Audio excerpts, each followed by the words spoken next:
सबसे बड़ी बात है कि मार्जिनल कॉस्टिंग डिसीजन मेकिंग में सबसे इंपॉर्टेंट रोल प्ले करता है। क्या है ये मार्जिनल कॉस्टिंग? इसको पहले हम थ्योरेटिकली समझते हैं और फिर हम प्रैक्टिकल्स की तरफ बढ़ेंगे। तो पहले अपने कॉन्सेप्ट क्लियर करते हैं बच्चों। सो मार्जिनल कॉस्ट, अब ये मार्जिनल कॉस्ट है क्या, थोड़ी सी थियरी समझा देता हूँ। The incremental cost of production for producing one additional unit of product. ठीक है, इसको आगे समझने के लिए पहले हम कुछ चीजों के बारे में डिस्कस कर। ठीक है, अच्छा चलो लेमैन की लैंग्वेज से हम स्टार्ट करते हैं। हम सब जानते हैं, एक लेमैन भी जानता है कि सेल्स में से अगर हम कॉस्ट को माइनस करें तो हमारे पास जो रिजल्टेंट फिगर आएगी वो या तो प्रॉफिट होगा या लॉस होगा। लॉस को हम ब्रैकेट में रिप्रेजेंट करते हैं। ठीक है बच्चों, यहां तक आई थिंक कोई कंफ्यूजन नहीं होगी। लेकिन मार्जिनल कॉस्टिंग अप्रोच के अंदर हम इस कॉस्ट को टू पार्ट्स में डिवाइड कर दें। वन इज वेरिएबल, या तो कॉस्ट वेरिएबल होंगी या फिक्स्ड होंगी।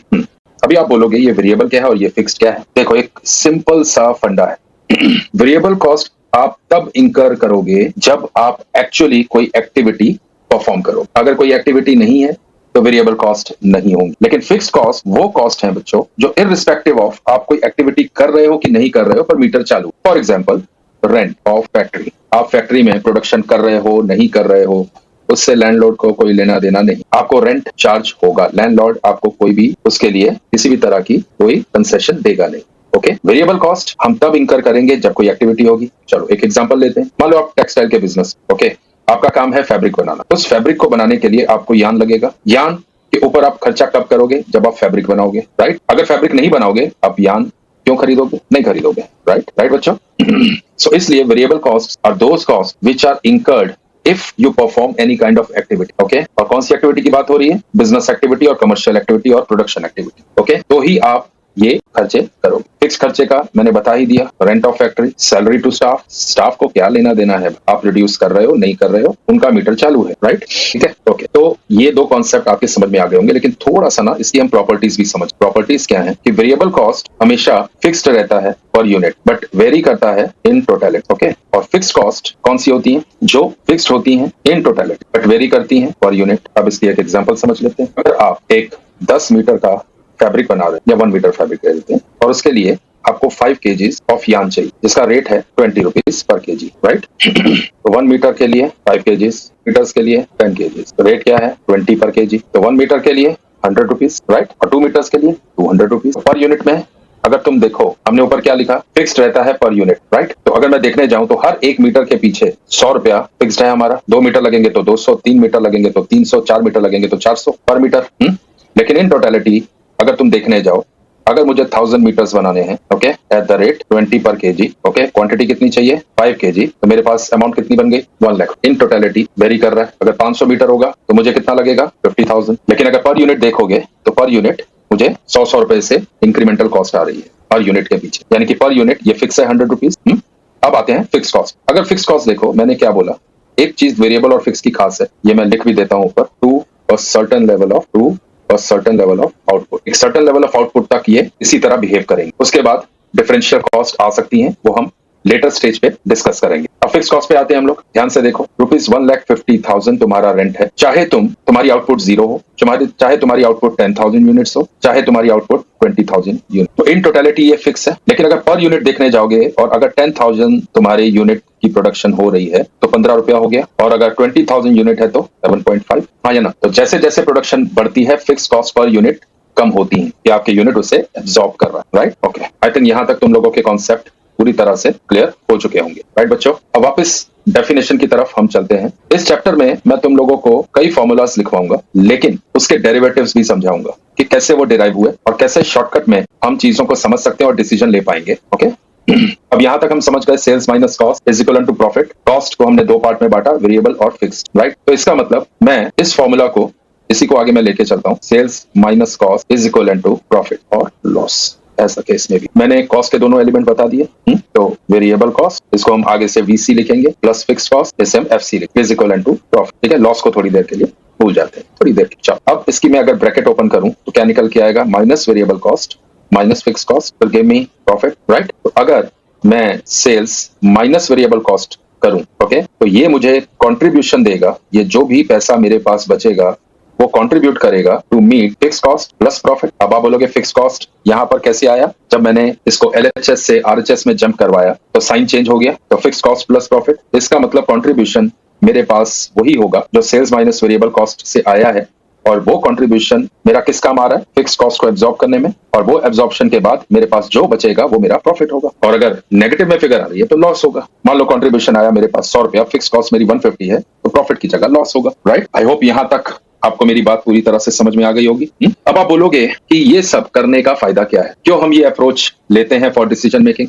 चलो, मिस्टर राम मेरे बहुत अच्छे दोस्त हैं, मेरे पास आए, बोले यार नितिन तेरे से एक बात करनी। मैं बोला यस मिस्टर राम बताइए। बोलते हैं भाई मैं एक गुड्स प्रोड्यूस कर रहा हूँ जिसको मैं 100 रुपीज में बेचता हूँ, मेरी सेलिंग प्राइस है 100 रुपीज। कल मेरे अकाउंटेंट ने मुझे आके बताया कि 125 पर यूनिट की आपको कॉस्ट पड़ती है और 25 रुपीज हम कॉस्ट इंकर कर रहे हैं। तो मैं सोच रहा हूँ कि ये प्रोडक्ट को मैं डिसकंटिन्यू कर दूं, और यही एक लौता प्रोडक्ट बना रहा हूँ, तो सोच रहा हूँ कि सब फिनिश कर दूं। ठीक है, मैंने उनसे 2-3 क्वेश्चन पूछे। पहला क्वेश्चन ये था, ठीक है ये बात तो पता चल गई मेरे भाई कि सेलिंग प्राइस आपका ₹100 है, बिल्कुल ठीक है, आपकी वेरिएबल कॉस्ट क्या है? तो उसने कुछ सोच के जवाब दिया कि भाई 75 रुपीज की मेरी वेरिएबल कॉस्ट है जो मैं करता हूं इंकर, यानी कि direct material, direct labour, okay, और डायरेक्ट एक्सपेंसेस और वेरिएबल फैक्ट्री ओवरहेड्स। ये भी मैं तुम लोगों को पूरा डिटेल में समझाऊंगा, पर पहले कॉन्सेप्ट पे गौर कर। सो 25 रुपया मैंने बताया कि आपके पास कंट्रीब्यूशन बचा, आपकी फिक्स कॉस्ट, इसका मतलब ये है कि 50 रुपए की, राइट, तभी 25 का लॉस हो रहा है। 75 अगर वेरिएबल कॉस्ट है तो 50 फिक्स होंगी, राइट। चलो, अब मेरा लॉस कितना आ गया? 25 का आ गया कि नहीं? बोला हाँ सर, आप भी तो वही लिख रहे हो। नहीं, मैं अब यहाँ पर समझाने की कोशिश करता हूँ। अगर मैं ये डिसकंटिन्यू कर देता हूँ तो ऑपरेशन डिसकंटिन्यू हो गए, मेरे एक्टिविटी डिसकंटिन्यू की, तो मेरी फिक्स कॉस्ट इररिस्पेक्टिव ऑफ कि मैं एक्टिविटी कर रहा हूँ नहीं कर रहा हूँ 50 रुपए की है। जो लॉस मेरा अभी तक 25 रुपए का था वो सीधा 50 रुपए का हो गया। बोलो हाँ या ना, क्योंकि ये कॉस्ट मुझे इंकर करनी ही पड़ेगी, राइट। तो अगर ये कॉस्ट इंकर करनी पड़ेगी तो मेरा लॉस बढ़ के 25 से 50 डबल हो गया। अगर मैं ये एक्टिविटी कुछ समय तक कंटिन्यू रख के इसको प्रॉफिट में कन्वर्ट करने की कोशिश करूं through cost reduction and cost control, तो नहीं लगता, या टोटल क्वालिटी मैनेजमेंट के तो नहीं लगता है कि बेटर है कुछ समय तक कंटिन्यू रखना, ताकि एटलीस्ट मेरे 25 रुपीज के फिक्स कॉस्ट एब्जॉर्ब हो जाए थ्रू कंट्रीब्यूशन जो है 25 रुपीज का, और लॉस मेरा 25 पे आ जाए। क्यों बच्चों बताओ। तो अब ये बताओ कि ये सेग्रीगेट करने के बाद हमारे लिए डिसीजन लेना कितना आसान हो गया, टू कंटिन्यू और डिसकंटिन्यू द प्रोडक्शन। ऐसे कई डिसीजन हम ले सकते हैं। कोई प्रोजेक्ट हमें एक्सेप्ट करना चाहिए कि नहीं करना चाहिए, हमें एक्सपोर्ट करना है कि लोकल माल बेचना चाहिए, ये सारे डिसीजन आप मार्जिनल कॉस्टिंग के थ्रू बड़े आराम से ले सकते हो। ठीक है, यहां तक कोई कंफ्यूजन है तो मुझे बता दो। अब आते हैं marginal cost, the incremental cost of production for producing 1 additional unit of production. चलो इसकी एक एग्जांपल ले। आई होप यहां तक फंडामेंटली चीज क्लियर हो रही होंगी। मैं ये चैप्टर आप लोगों को बहुत डिटेल में सिखाऊंगा, क्योंकि ये फ्यूचर में डिसीजन मेकिंग में बहुत काम आप लोगों को लाइफ में आने वाला है। ओके, चलो एक एग्जांपल ले। एक्स लिमिटेड एक कंपनी है, ओके, और वो अभी तक 10,000 यूनिट्स प्रोड्यूस कर रही, ये है उसकी एग्जिस्टिंग प्रोडक्शन। अब वो 10,000 से 10,001 यूनिट बनाना चाहती है, 10,000 से 10,001 यूनिट बनाना चाहती है, ये है उसकी न्यू प्रोडक्शन प्लान। ओके, अब ध्यान से समझो, जो हमारे पास ब्रेकअप है वो ब्रेकअप बता देता हूँ कि डायरेक्ट मटेरियल बनाने में ₹10 लग रहे थे, ठीक है, डायरेक्ट वेजेस ₹8 लग रहे थे पर यूनिट के लिए, ठीक है, other variable overheads ₹2 per unit, fixed overhead थे, ये इन टोटलिटी में आता है ₹1,50,000 से ये रेंट है फैक्ट्री का, ये मान के चलते हैं, और कोई फिक्स कॉस्ट नहीं मान के चलो। अब मैं तुम लोग को बताऊंगा कि एक यूनिट बनाने पे क्या खर्चा आया। ओके, ध्यान से। तो हम इसको 2 पार्ट में बांटते हैं, एक है 10,000 यूनिट और एक है 10,001। अब मैं शॉर्टकट में लिखता हूँ,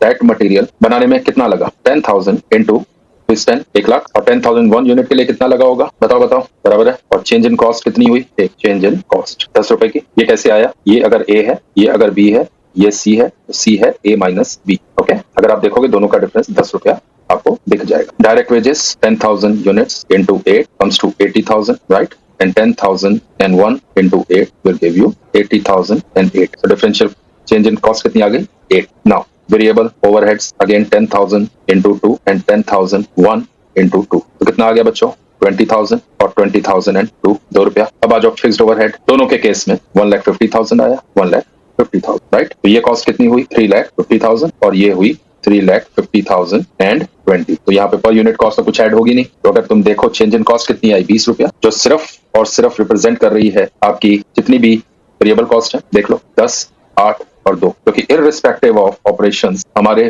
फिक्स्ड कॉस्ट, फिक्स्ड ओवरहेड हमेशा फिक्स रहे, राइट बच्चों। तो 1 यूनिट को बनाने के लिए, एक सिंगल यूनिट को बनाने के लिए चेंज इन कॉस्ट कितनी आई, 1 यूनिट ऑफ प्रोडक्शन को बनाने के लिए हमारा 20 रुपीज की हमारी कॉस्ट आई। और याद रखना सर्टेन लेवल ऑफ आउटपुट के बाद ये सब चेंज हो जाती है, कई बार इकोनॉमी मिलनी शुरू हो जाती है, उसकी वजह से चेंज होती है। अभी तक हमने क्या सीखा बच्चों? Sales minus cost is equal to profit, यही सीखा हमने। उसके बाद हमने सीखा कि कॉस्ट को दो पार्ट में डिवाइड करना है, right? Variable cost plus fixed cost is equal to profit और लॉस, राइट?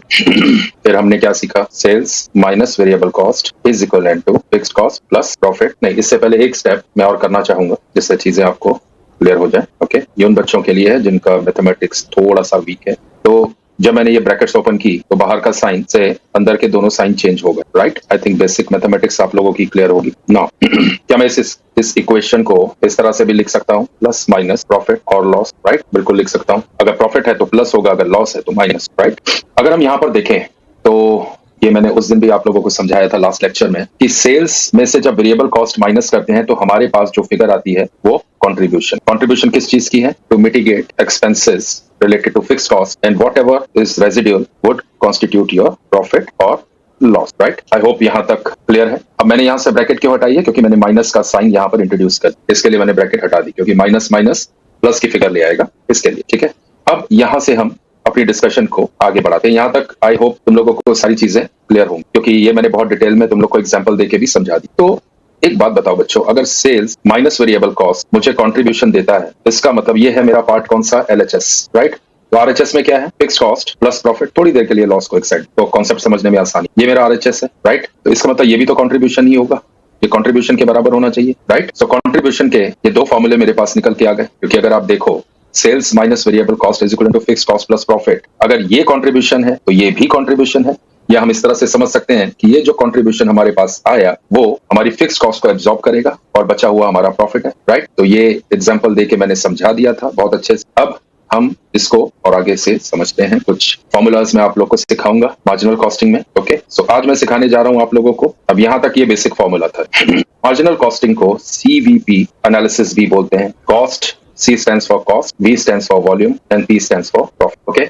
कॉस्ट हमने दो पढ़ ली, variable cost, fix cost. Volume है आपकी टर्नओवर या सेल्स, और प्रॉफिट है आपका resultant figure, right? Okay, CVP analysis में एक रेशो है प्रॉफिट वॉल्यूम रेशो। यहाँ पे प्रॉफिट का मतलब है कंट्रीब्यूशन। यहाँ पे प्रॉफिट का मतलब आफ्टर फिक्स कॉस्ट नहीं है, बिफोर फिक्स कॉस्ट है, यानी कंट्रीब्यूशन। तो इसका फॉर्मूला होता है कंट्रीब्यूशन अपॉन सेल्स इनटू 100। पिछले फॉर्मूले में मैंने आपको बताया था कि कंट्रीब्यूशन कैसे आता है? Sales minus variable cost upon sales into 100। तो मैं इसको इस तरह से भी लिख सकता हूँ, राइट और रॉन्ग, राइट? अब थोड़ा सा इसका एनालिसिस शुरू कर, पीवी रेशो का एनालिसिस हम देखते हैं कि ये कैसे हेल्पफुल है डिसीजंस लेने में, राइट? चलो एक एग्जांपल लेते हैं। मान लो सेल्स है मेरी 1 लाख रुपए की, वेरिएबल कॉस्ट है मेरे 60,000 के। सो जो भी मेरे पास बाकी बचा वो है कंट्रीब्यूशन, ठीक है? अब मान के चलो मेरी फिक्स कॉस्ट है 20,000, अज्यूम कि फिक्स कॉस्ट है मेरी 20,000 की। सो बाकी जो बचा मेरे पास है प्रॉफिट, राइट? ठीक है, अब ध्यान से यहाँ से पीवी रेशो मेरे पास क्या आई, क्या बताया था मैंने? Sales minus variable cost upon sales into 100। S minus V, ये है मेरा एस माइनस वी। ये फिगर मेरे पास क्या आ रही है?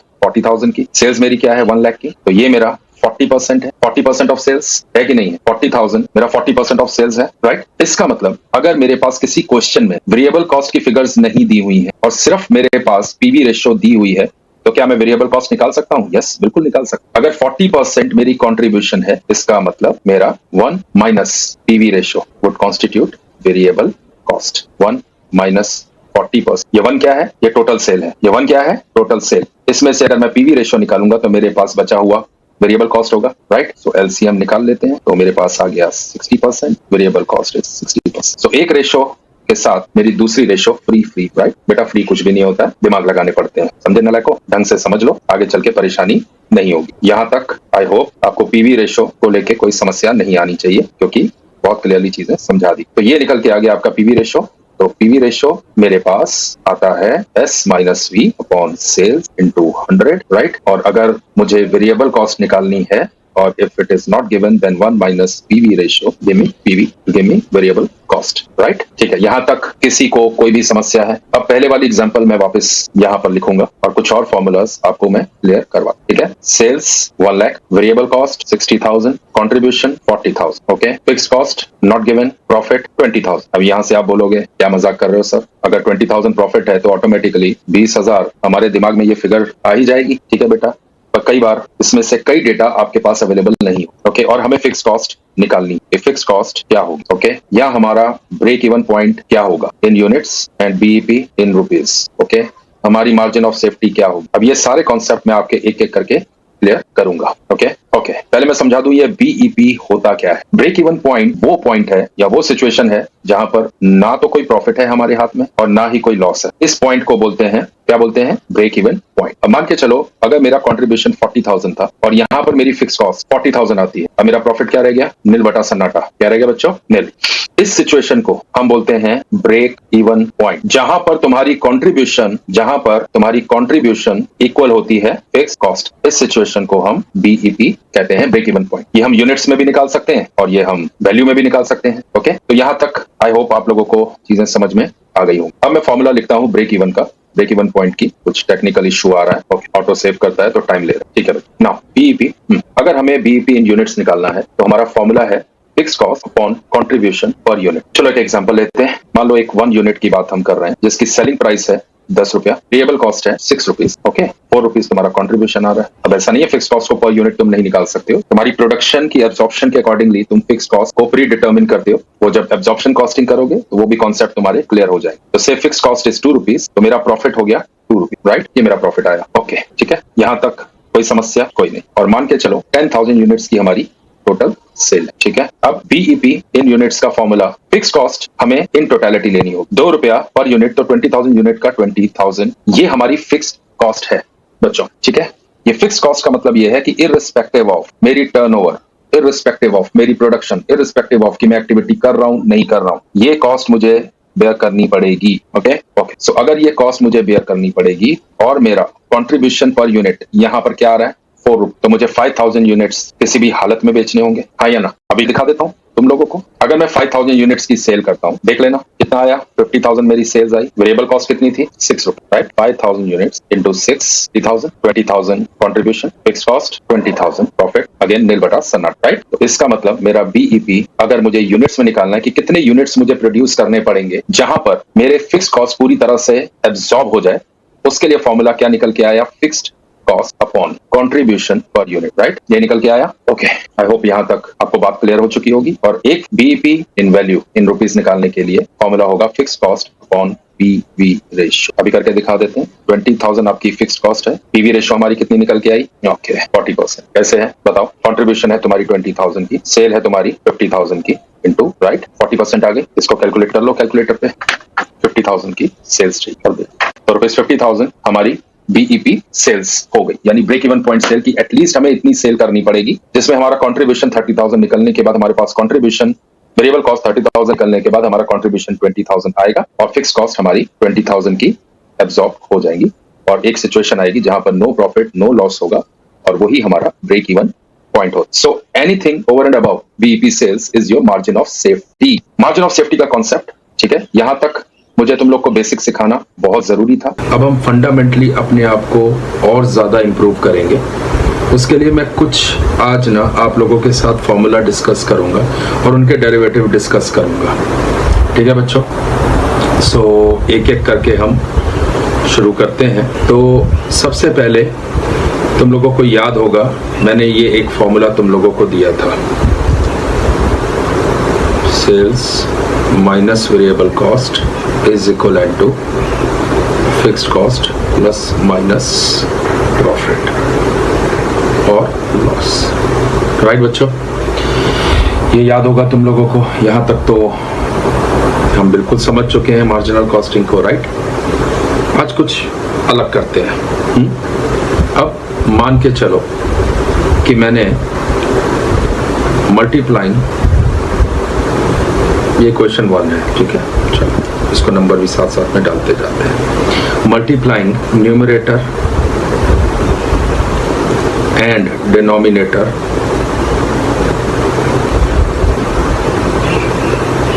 ऑफ LHS बाय सेल्स, ठीक है, जिसको हम S से डिनोट करेंगे।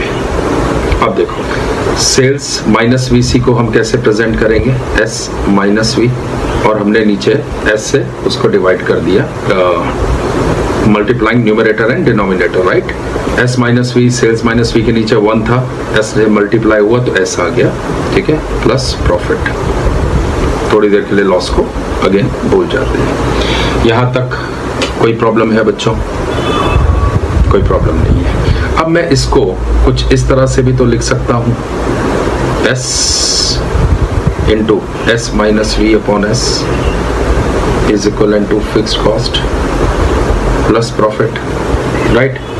S minus V upon S हमने पिछले लेक्चर्स में पढ़ा था, होता है PV ratio, right, profit volume ratio is equal to fixed cost plus profit.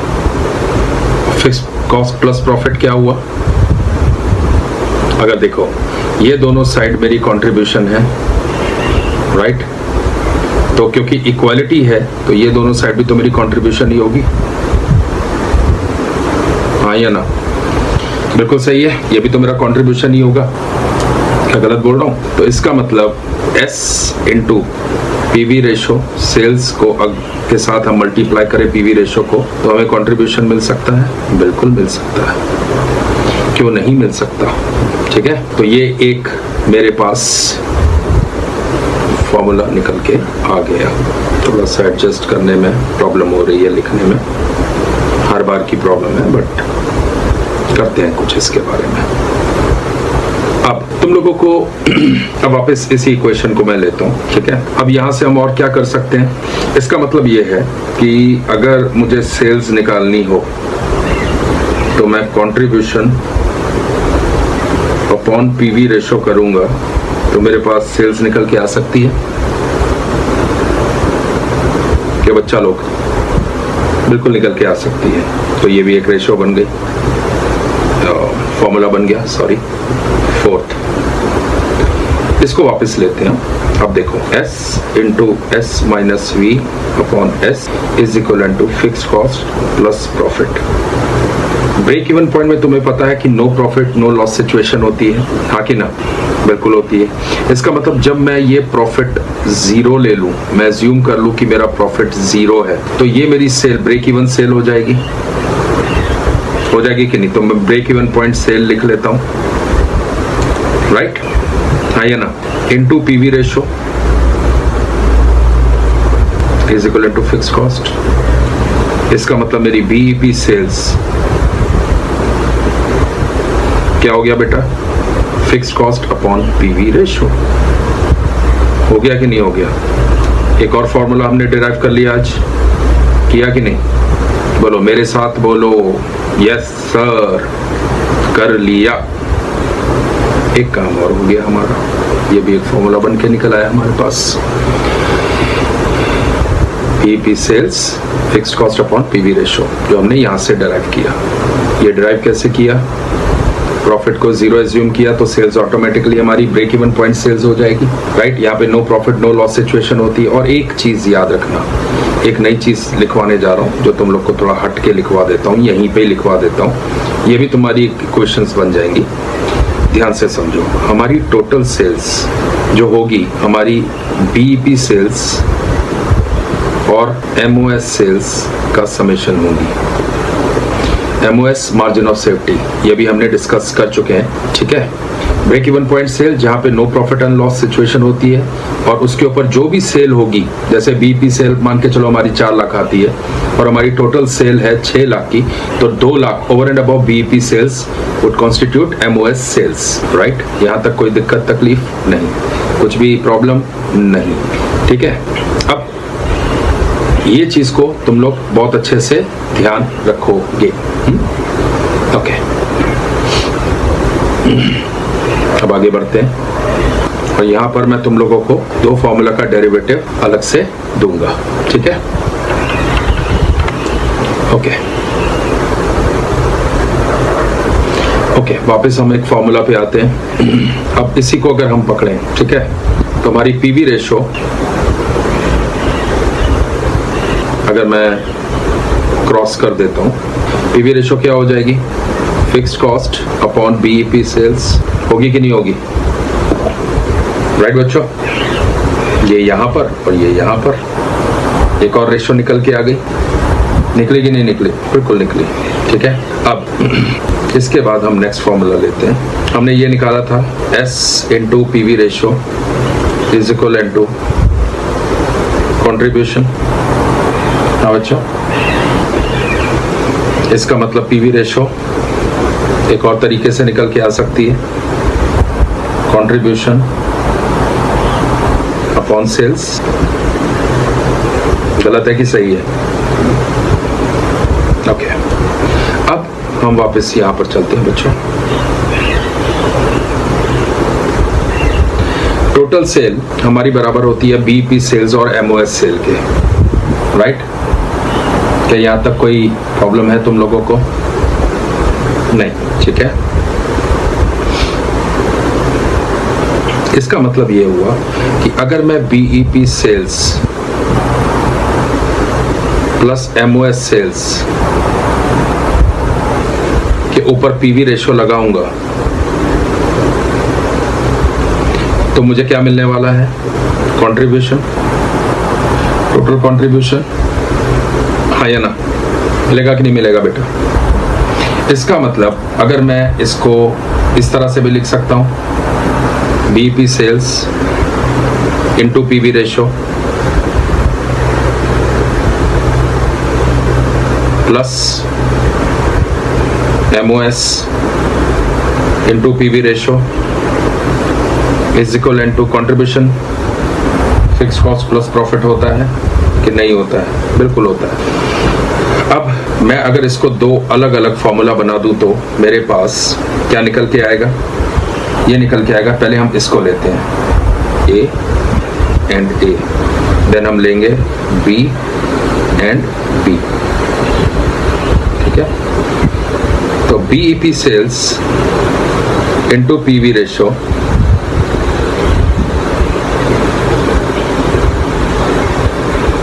Is equal to fix cost हो जाएगी। ये एक बन के आया, हाँ या ना?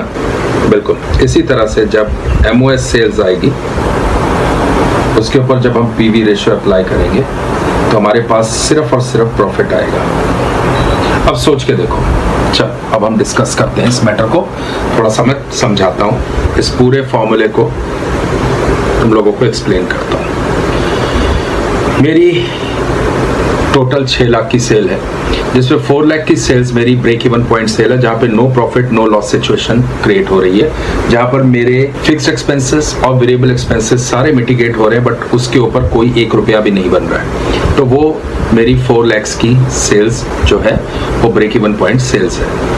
उसके ऊपर मेरी 2 लाख की सेल और है। ओके, अब सोच के देखो, जब मैं 4 लाख के ऊपर PV रेशो लगाऊंगा तो मेरे पास एग्जैक्टली क्या आएगा? उतनी अमाउंट, क्योंकि कंट्रीब्यूशन मेरा क्या होता है? सेल्स माइनस वेरिएबल कॉस्ट, यानी कि ये जो मेरे पास PV रेशो आई है वो वेरिएबल कॉस्ट और को ही रिप्रेजेंट कर रही होगी, राइट और रॉन्ग?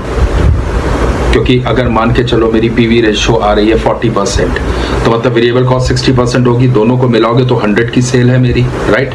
तो जब इस पे अप्लाई करोगे तो इसका मतलब मेरे पास जो अमाउंट आएगी, ठीक है, चलो 4 लाख के ऊपर समझ लो PV रेशो इज 50%, 2 लाख मतलब मेरे फिक्स एक्सपेंस 2 लाख के होंगे, राइट? तो ही मेरा जीरो होगा profit, right? No loss no profit situation तभी आती है। अब ऊपर के 2 लाख पे जब मैं 50% लगाऊंगा तो 1 लाख रुपया मेरे पास जो आ रहा है फिक्स एक्सपेंस, तो पूरे के पूरे मेरे BEP सेल्स में कवर हो गए। तो जो भी आएगा वो प्रॉफिट होगा कि नहीं होगा?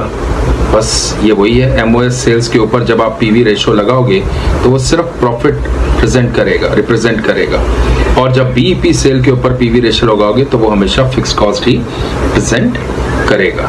ठीक है, यहाँ तक आई होप तुम लोगों को सारी बात समझ में आ गई होगी, राइट बच्चों? नहीं समझ में आए तो प्लीज आप पूछ सकते हो, ठीक है?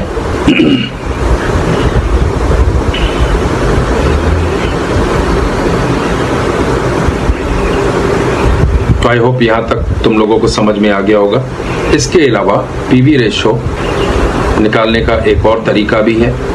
जब बेसिकली तुम्हारे पास 2 अलग अलग पीरियड के डेटा दिए गए हों या दो अलग अलग सिचुएशन के डेटा दिए गए हों और उसमें जो भी प्रॉफिट में चेंज आया वहां से भी तुम पीवी रेशो निकाल सकते हो। वहां पे कंट्रीब्यूशन में जो चेंज आया, समझो 2023-24 का डेटा है और 2024-25 का डेटा है, वहां से जो प्रॉफिट का डिफरेंस आया वो भी तुम्हारी पीवी रेशो ही निकालेगा। ओके, तो उसके लिए फॉर्मूला क्या होगा? Change in profit upon change in sales और change in contribution upon change in sales will give you PV ratio। ये जब हम प्रैक्टिकल क्वेश्चन सॉल्व करेंगे तो हम लोग और अच्छे से इस चीज को समझ लेंगे। पहला क्वेश्चन हम पढ़ते हैं। Z Limited sold 2,75,000 units of its product at 37.5 per unit। Variable cost 17.5, okay, उसका फिर ब्रेकअप दिया हुआ है। And then fixed costs are incurred uniformly throughout the year and amounting to 35 lakhs, including depreciation of 15 lakhs। ये तो हमें पता है कि डेप्रिसिएशन हमारी नॉन कैश आइटम है, राइट? किसी भी तरीके का कोई कैश आउटफ्लो नहीं होता है एक्सपेंस में। देयर इज नो बिगिनिंग और ending inventories, compute break even sales level quantity, okay, यानी कि quantity and cash break even sales level quantity, ठीक है। अच्छा, अभी थोड़ी देर पहले हमने सब फॉर्मूलाज समझे थे, ठीक है। इसको इस तरह से भी लिखते हैं इन रुपीस बीईपी को, और एक होता है हमारा बीईपी इन क्वांटिटी, ठीक है। बीईपी इन रुपीस का हमने फॉर्मूला क्या बनाया था बच्चों, बताओ? बीईपी इन रुपीस का हमारा फॉर्मूला था क्या था, बताओ? मैं तो भूल गया। Fix cost upon PV ratio था कि नहीं था? ये देखो, fix cost upon PV ratio, ठीक है। अब बीईपी इन क्वांटिटी निकालनी हो तो फॉर्मूला हमारा होता है fix cost upon contribution per unit, ठीक है। तो ये हमारा क्वांटिटी का फॉर्मूला होता है अगर क्वांटिटी में हमें बीईपी निकाल। इसका डेरिवेटिव एक इस तरह से बनता है बच्चों कि फिक्स कॉस्ट पीवी रेशो क्या होती है बताओ? कंट्रीब्यूशन अपॉन सेल्स, ये हो गया। अब इसकी इनवर्स वैल्यू जाएगी तो fix cost into sales upon contribution per unit, और ये सेल्स पर यूनिट है, राइट? अगर हम इसको छोड़ दें तो ये फॉर्मूला हमें सिर्फ क्वांटिटी देगा, ठीक है, जो कि हमारे पास सामने स्क्रीन पर है। तो हमारे पास फिक्स कॉस्ट कितनी दी हुई है बच्चों? देखो 35 lakhs की, राइट? कंट्रीब्यूशन दिया है? नहीं दिया है, तो calculation of PV ratio, okay. Sales दी है पर यूनिट, यस दी है 37.5। वेरिएबल कॉस्ट दिए हैं, लेस वेरिएबल कॉस्ट 17.5, ओके। तो हमारे पास कितना बचा? 20 रुपीज। तो 35 lakhs divided by 20 rupees, right बच्चों? बराबर है। साथ साथ में मैं कैलकुलेटर भी यूज कर रहा हूँ, ठीक है। तो हमारे पास क्या फिगर आ गई? 1,75,000 यूनिट्स। यानी कि जब मैं 1,75,000 यूनिट्स को सेल करूंगा, ठीक है, कि सेल होगी मेरी, ठीक है, 1,75,000 यूनिट्स की, तो मेरे पास वो ब्रेक इवन पॉइंट की सेल होगी, ठीक है। चलो मैं तुम लोग को यहाँ पर प्रूव भी करके दिखा देता हूँ। देख लो, 1,75,000 इंटू हमारी सेलिंग प्राइस क्या है पर यूनिट, उससे मल्टीप्लाई कर लेना, बाकी आगे की कैलकुलेशन तुम खुद करना, ठीक है। 1,75,000 इंटू वेरिएबल कॉस्ट की कैलकुलेशन कर लेना, ठीक है। यहाँ पर जो भी अमाउंट आएगी तुम्हारे पास उसमें से लेस फिक्स कॉस्ट कर लेना। ये तुम्हारे पास वही वैल्यू आएगी कंट्रीब्यूशन की जो तुम्हारी फिक्स कॉस्ट की होगी, और यहाँ पर 0 आएगा। तुम लोग कैलकुलेटर पे कैलकुलेट करके देख लेना, ठीक है। अब दूसरा उसने क्या पूछा है? Cash break even sales level quantity. Cash break even का मतलब क्या होता है? देखो, डेप्रिसिएशन से तुम्हारी जेब से कुछ नहीं जाने वाला, नॉन कैश आइटम, एक्सपेंस है लेकिन नॉन कैश है, तुम्हारी जेब से कुछ नहीं जाने वाला है। तो कैश ब्रेक इवन में हम लोग सिर्फ कैश फिक्स कॉस्ट लेते हैं upon contribution per unit. Cash fix cost कितनी है हमारी? 35 lakhs minus 15 lakh divided by 20। Contribution per unit same रहने वाला है, तो ये तुम्हारे पास आ गया 20 लाख डिवाइडेड बाय 20। तो अगर हम कैश बीईपी निकाल रहे हैं तो हमें 1 लाख यूनिट्स बनाने हैं, जिससे कि हमारे जो कैश फिक्स कॉस्ट है, ठीक है, जितने भी फिक्स कॉस्ट जो हमें कैश में पे करने हैं वो मिटिगेट हो जाएंगे, ठीक है। नॉन कैश को हमने पूरी तरह से इग्नोर कर दिया। तो ये हमारा आंसर पहले क्वेश्चन का। अब हम दूसरा क्वेश्चन लेते हैं बेटे। इसे हम बोलते हैं कंपोजिट और कंपाउंडेड ओके, कंट्रीब्यूशन अप्रोच का ये क्वेश्चन है, इसको सॉल्व करने का तरीका। ठीक है, अच्छा मैं यहाँ पे प्रेजेंटेशन पे ध्यान नहीं दे रहा हूँ, मैं यहाँ पर ध्यान दे रहा हूँ आप लोगों के कॉन्सेप्ट क्लियर करने में। ठीक है, प्रेजेंटेशन का ध्यान बच्चों तुम लोगों को खुद रखना है, लेकिन मैं कुछ सम ऐसे भी सॉल्व करवाऊंगा जहाँ पे पूरी तरह से तुम लोग को समझाऊंगा कि तुम लोग की अप्रोच कैसे होनी चाहिए क्वेश्चन पर। अभी फिलहाल मैं ध्यान दे रहा हूँ तुम लोग के बेसिक कॉन्सेप्ट और फंडामेंटली तुम लोगों को क्लियर करवाने में, और क्योंकि चैनल का नाम क्या है, core to core, core concept clear करने हैं बच्चों। ठीक है, ओके, हमारे पास दो प्रोडक्ट हैं जे एंड के। ठीक है, अब यहाँ पर क्या दिया हुआ है, सेल्स मिक्स क्या दी हुई है, चलो ऐसे लेते हैं जे। ठीक है, सेल्स मिक्स क्या दी हुई है, 4 and 3। ओके, और तुम्हारा कंट्रीब्यूशन मार्जिन क्या दिया हुआ है, 40 and 20। अब मैं ये मान के चलूं कि मैंने पूरे साल में ये 7 यूनिट ही बेचे हैं, यानी 4 यूनिट जे के और 3 यूनिट के, तो मुझे टोटल कंट्रीब्यूशन कितना आया, 160 यहाँ से प्लस 60 यहाँ से। ठीक है, ये 220 कंट्रीब्यूशन आया मुझे 7 यूनिट बेचने पे। 7 यूनिट बेचने पे तो 1 यूनिट का पैसा कितना बनेगा, कैलकुलेटर पे कैलकुलेट करो करो करो करो करो, ये आएगा तुम्हारे पास 31 रुपीज 43 पैसा। ठीक है बच्चों, ये निकल के आ गया तुम्हारे पास, यहाँ तक कोई प्रॉब्लम है नहीं। अब तुम्हारी फिक्स कॉस्ट कितनी है, 6,16,000 की। ठीक है, 6,16,000 की है। ठीक है, तो कंपोजिट ब्रेक इवन पॉइंट कितना हुआ, fix cost upon contribution per unit, लेकिन किसका, कंपोजिट का। ओके, कंपोजिट का, तो ये हमारे पास आ गया। फिक्स कॉस्ट कितने हैं, 6,16,000 को हम 31.43 से डिवाइड करेंगे तो हमारे पास नंबर ऑफ यूनिट कितने निकल के आएंगे, कैलकुलेट कर लो, 19,600 यूनिट्स तुम्हारे पास निकल के आई। 19,600 यूनिट्स तुम्हारे पास निकल के आई। ठीक है, अब जे और के की रेशो क्या है, 4:3, तो यानी कि ये 19,600 में जे के कितने होंगे यूनिट्स, 9,600 इंटू 4 डिवाइडेड बाय 7। मैं यहाँ पर ये पकड़ के चल रहा हूँ बेटा कि बेसिक मैथमेटिक्स तुम लोगों का पूरा क्लियर है,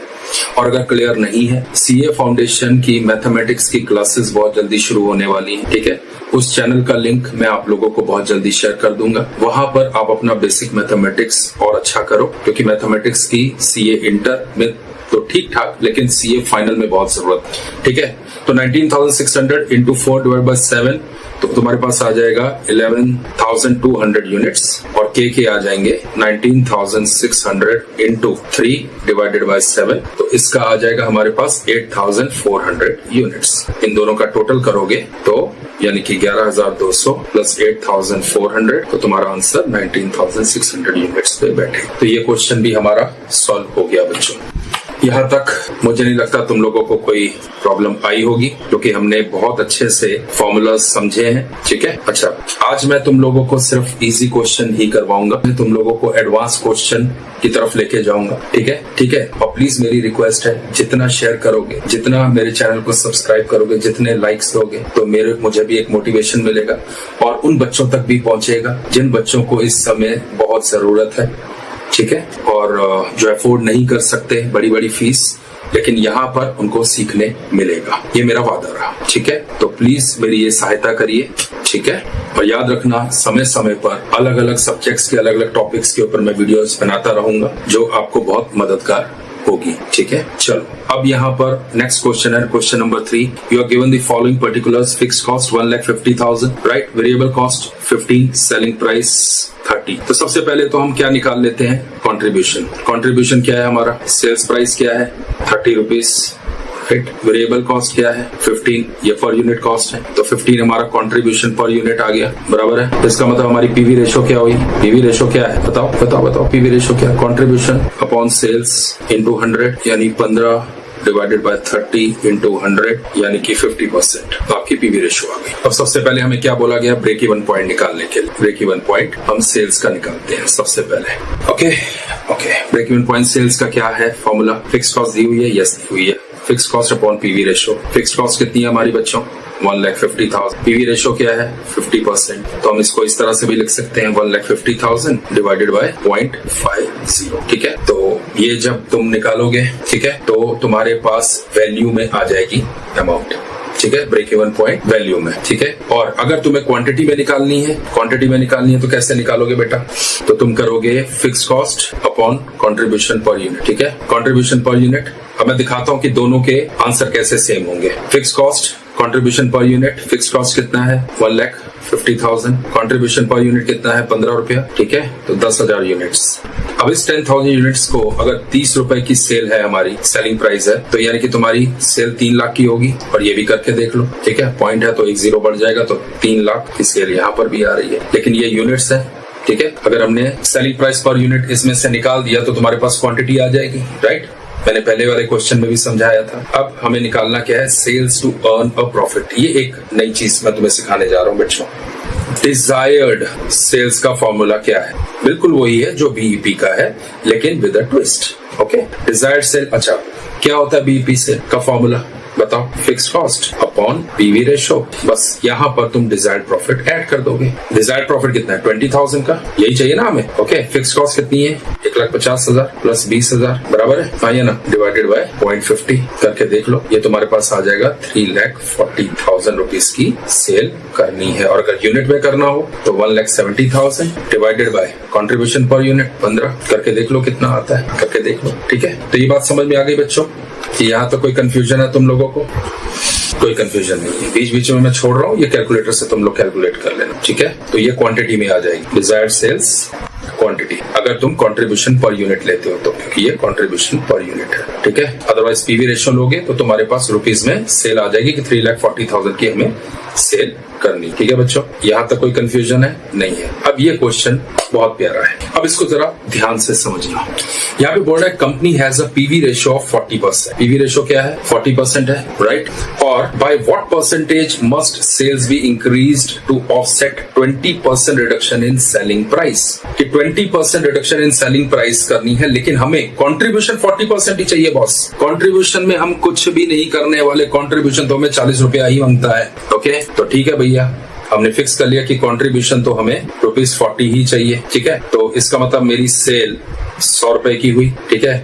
अगर मेरी 40% कंट्रीब्यूशन है तो ये बात सीधी है कि वेरिएबल कॉस्ट मेरे 60% के होंगे, तभी 40% आया ना बेटा। तो 40 रुपीज मेरा क्या आ गया, कंट्रीब्यूशन आ गया। आया कि नहीं आया? बिल्कुल आया। अब वो बोल रहा है कि 20% रिडक्शन इन सेलिंग प्राइस, तो अब मेरी सेल कितने की रह गई 80 रुपए की। वेरिएबल कॉस्ट कितने की आ गई, अब ये 60% था तो 60% ऑफ 80 48, गलत। अब ध्यान से सुनो और बड़े ढंग से सुनना इस बात, ठीक है। अब सुनो बच्चों, तुम सेलिंग प्राइस कम कर रहे हो, क्या कहीं भी ये बात बोली गई है कि जो तुम्हें डायरेक्ट मटेरियल प्रोवाइड कर रहा है, जो तुम्हारा सप्लायर है, वो भी अपनी सेल प्राइस कम कर रहा है, या जो तुम जिनको वेजेस दे रहे हो वो भी अपने रेट्स को कम कर रहे हैं?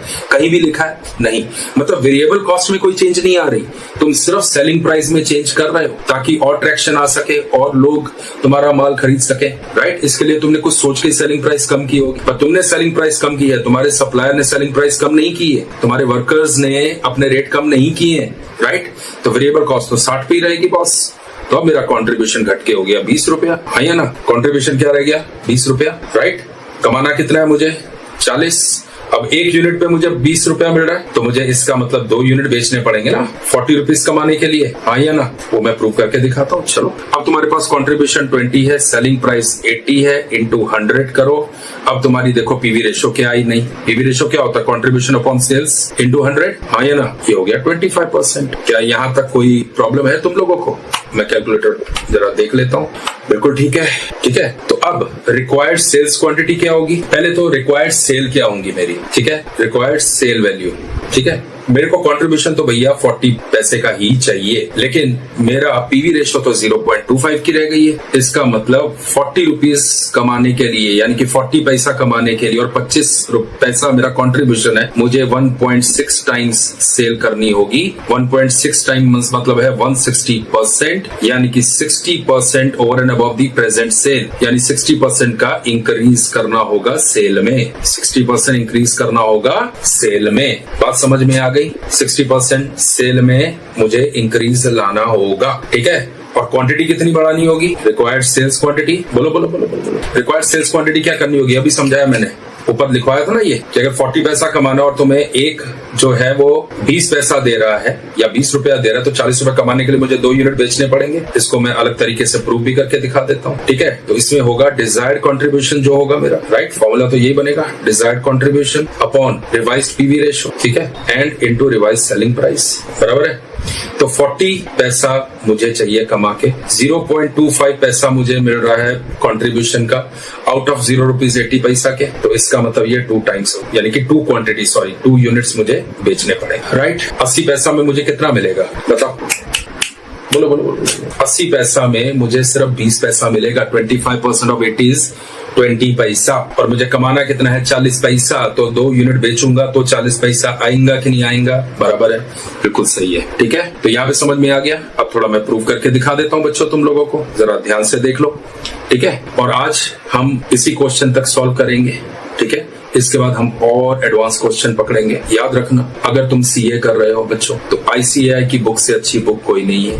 उसके सारी प्रॉब्लम सॉल्व करना, इलस्ट्रेशंस, एग्जांपल्स, एवरीथिंग, एमसीक्यूज, ठीक है। उससे बेस्ट लिटरेचर आपको नहीं मिल सकता पढ़ने के लिए। आईसीएआई के बुक के ऊपर पूरा भरोसा रखो, वो कभी तुम्हें फेल नहीं होने देगा, लेकिन ढंग से करना होगा, ठीक है। कई क्वेश्चंस मैंने वहां से लिए हैं, थोड़ी चेंजेस की हैं, ठीक है, ताकि और तुम लोग को और अच्छे ढंग से समझा सकूं। फिर बता रहा हूं कि आईसीएआई की बुक से अच्छी बुक तुम्हें नहीं मिलेगी, तो पूरा विश्वास रखना और विश्वास के साथ पढ़ना, ठीक है। अब देख, मैंने क्या बोला, मेरा 100 रुपीज, राइट, ये मेरी एग्जिस्टिंग है, okay. Sale, variable cost 60, contribution 40, right. अगर मैं अभी जो न्यू सेल करूंगा वो 160% होनी चाहिए, तो सेल होगी 160।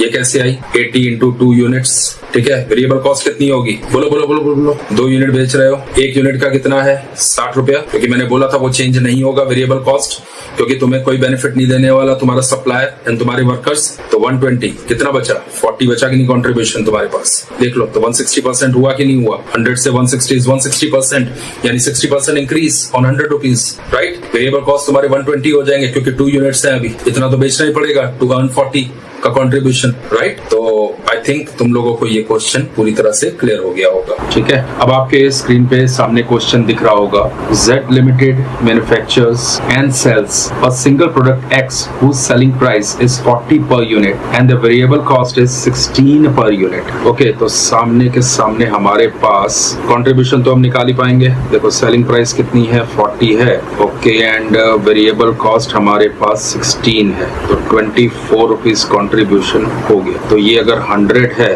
तो 16 रुपीज कितना हुआ 40%, राइट। तो ये हो गया हमारा 60%, राइट ना। कैसे निकालते हैं, अब बेटा इतना मैथमेटिक्स तो आपको समझना ही पड़ेगा, बार बार नहीं समझाऊंगा, ठीक है, क्योंकि एडवांस स्टेज पे हम पढ़ाई कर रहे हैं, तो इतनी नॉलेज तो हमें रखनी है, ठीक है। फिर भी बहुत जल्दी सीए फाउंडेशन मैथमेटिक्स शुरू होने जा रहा है। मैंने लास्ट टाइम भी ये चीज आप लोगों को बताई थी, तो वहां से आप अपना मैथमेटिक्स और स्ट्रॉन्ग कर सकते हो, ओके। सो कंट्रीब्यूशन हमारा कितना है 60% है, ओके। अब मुझे एक बात बताओ बच्चों, हमारे पास फिक्स्ड कॉस्ट दी हुई है, बिल्कुल दी हुई है। हमारे पास annual sales 60% margin of safety. तो इतनी बात पक्की है कि अगर 60% मार्जिन ऑफ सेफ्टी है हमारी सेल, ओके, तो 40% मेरी बीईपी सेल होगी कि नहीं होगी, राइट। तो 40% मेरी बीईपी सेल होगी कि नहीं होगी बेटा, अगर 60%, क्योंकि क्या होता है total sales is equivalent to BEP sales plus margin of safety sales. तो अगर मेरी टोटल सेल 100 है, बीईपी सेल मेरे को दी नहीं है, ठीक है, और ये मेरा 40 है, क्योंकि 40% बताया ना, 60% सॉरी, मार्जिन ऑफ सेफ्टी कितनी है 60 है, तो मेरा x कितना होगा 40 ना, राइट। तो x का मतलब क्या है यहाँ पर बेटा, तो 40% हमारा क्या हो गया बताओ, बीईपी सेल्स। तो बीईपी सेल्स का फॉर्मूला क्या होता है तुम लोगों को समझाया मैंने, fixed cost upon PV ratio, okay. अभी हमारे पास फिक्स्ड कॉस्ट हमें दी हुई है, कितनी है 4,80,000, हाँ या ना, बिल्कुल दी हुई है। और ये कितनी दी हुई है, बीईपी सेल हमने निकाली 40% है, तो 40% of x, right. PV ratio हमारी कितनी आ चुकी है, पीवी रेशियो हमारी आ चुकी है 60%, राइट। तो ये हमारा कितना हो गया 0.40x is equivalent to 4,80,000 on 0.6। इन दोनों को मल्टीप्लाई कर दो, क्रॉस मल्टीप्लाई करोगे तो क्या आ गया 0.24x is equivalent to 4,80,000, okay. तो हमारे पास x कितना आ गया, यानी कि हमारी सेल की फिगर कितनी आ गई टोटल 4,80,000 डिवाइडेड बाय 0.24 करके देखो।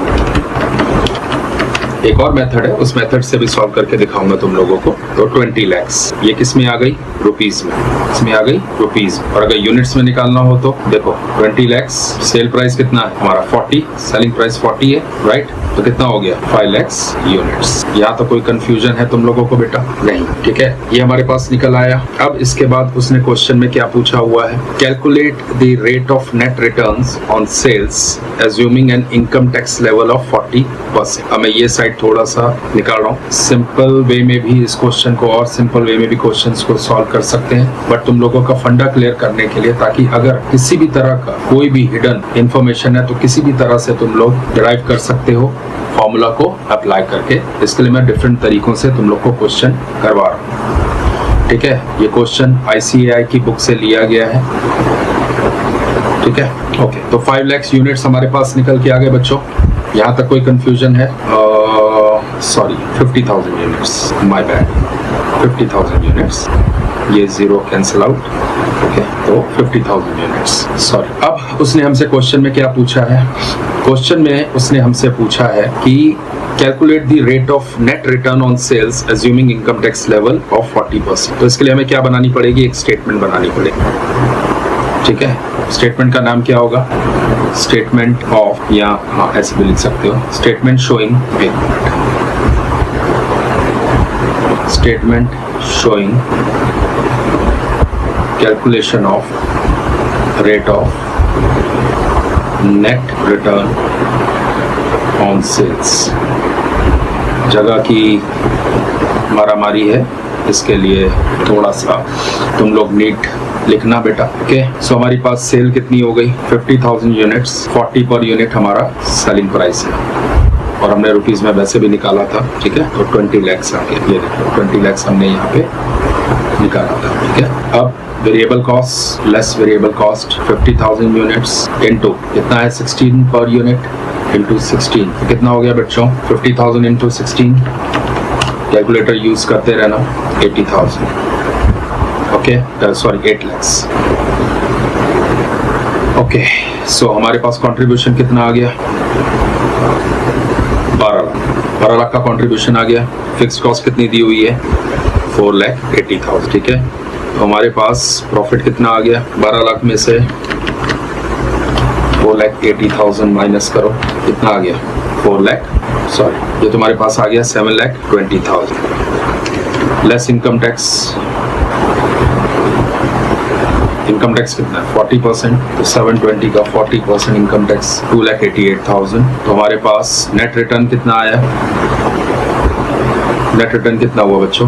Minus 4,32,000, right. कोई कंफ्यूजन यहाँ पर तक? कोई कंफ्यूजन? तो 4,32,000 भी हमें कैलकुलेट क्या करना है? Rate of net return on sales, ठीक है। तो रेट क्या निकल के आएगा हमारे पास? Net return upon sales into 100, so 4,32,000 divided by 20 lakhs into 100 divided by 20 lakhs, percentage 21.6%। तो ये आपका आंसर हो गया। आंसर क्या है इसका? 21.6%, ठीक है बच्चों। यहाँ तक कोई कंफ्यूजन नहीं? अब इसका नेक्स्ट पार्ट हम लोग करेंगे, ठीक है। ये मुझे रब आउट करना पड़ेगा बेटा, और अगर आपको इसको नोट करना है तो वीडियो को पॉज करके आप लोग इसको नोट कर सकते हो, ठीक है। पर मेरी राय ये है कि यहाँ पर समझने पे ज्यादा ध्यान दो, ठीक है बच्चों, समझने पे ज्यादा ध्यान देना है, ओके। अब दूसरा पार्ट शुरू करते हैं। For the next year it is proposed to add another product line Y whose selling price would be 50 per unit and the variable cost 10 per unit। अब हम दोनों ले लेते हैं, X और Y, ठीक है। सेल प्राइस क्या है? इसकी थी 40, ये देखो 40, और इसकी 50, लेस वेरिएबल कॉस्ट कितनी है? इसकी 16 और इसकी 10, राइट। यहाँ तो कोई कंफ्यूजन है तो बता दो मुझे बच्चों? नहीं। अब हमारे पास कंट्रीब्यूशन पर यूनिट कितना आ गया? यहाँ पर 24 और यहाँ पर 40, कहीं कोई कंफ्यूजन है? अच्छा, अभी सेल्स रेशो क्या है? हम ये मान के चलते हैं कि यही हमारी टोटल सेल हुई है कि हमने 7 यूनिट X के बेचे और 3 यूनिट्स Y के बेचे, ठीक है। यही समझ के चलो कि यही हमारी सेल है, कि हमने टोटल 10 यूनिट बेचे हैं, 10 यूनिट्स, यही हमारी सेल। ये तुम्हारा X है, ये तुम्हारा Y है, ठीक है। तो यानी कि सेल इसकी 7 यूनिट्स हुई, इसकी 3 यूनिट्स, तो कितना मिला भाई? 24 into 7 बताओ, 168 और 120, हाँ या ना? ठीक है। यहाँ तो कोई कंफ्यूजन है बच्चों? तो बता दो। नहीं। अब हमारी टोटल कंट्रीब्यूशन कितनी हो गई? टोटल कंट्रीब्यूशन कितनी हो गई? 160 प्लस 128 इज इक्वल टू 288। हाँ या ना? बराबर है बच्चों। तो ये 288, तो इसका मतलब ये हो गया कि वेटेड कंट्रीब्यूशन कितनी हो गई? वेटेड कंट्रीब्यूशन कितनी हो गई? 288, और हमने यूनिट कितने बेचे हैं? 10 यूनिट्स, यानी पर यूनिट हमें वेटेड कंट्रीब्यूशन मिलके आ रही है 28.8 रुपीज।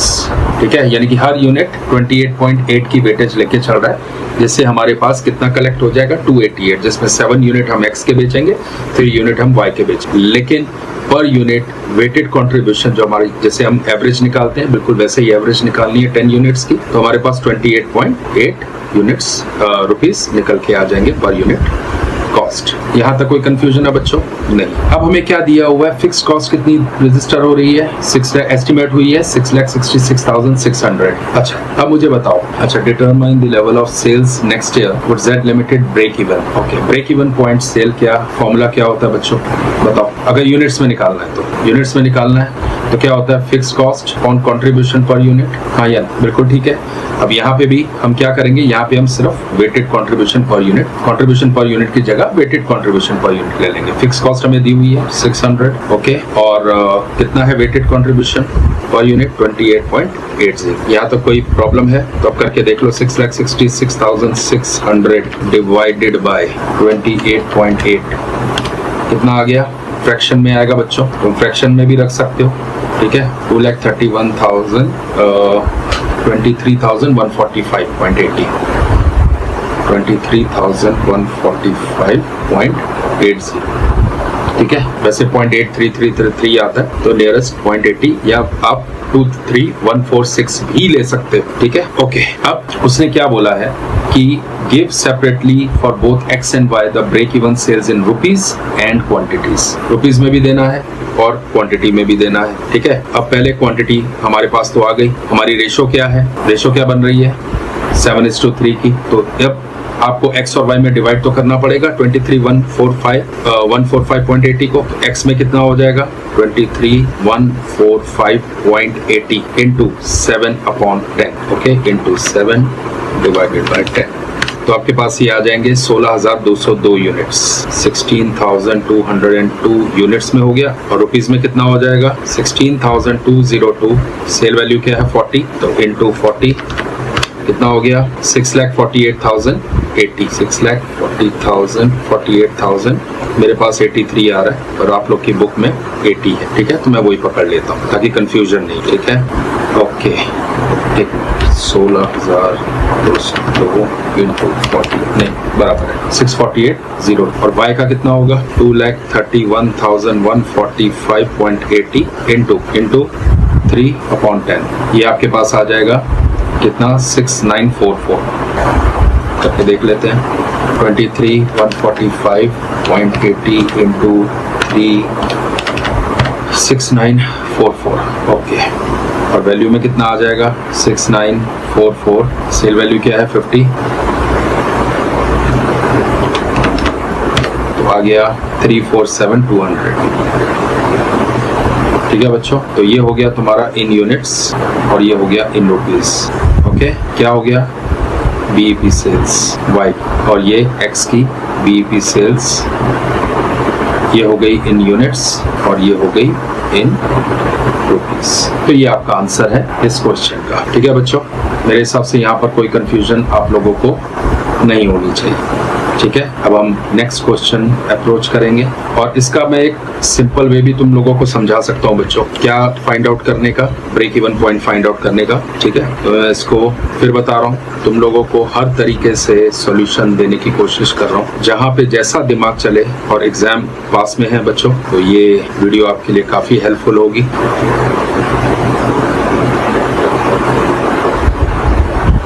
सीए इंटर के एग्जाम में ये सब सॉल्यूशंस आपके बहुत काम आएंगे। ठीक है, और एक तरीका ये है कि मेरे पास कंट्रीब्यूशन आ चुकी है, क्या थी?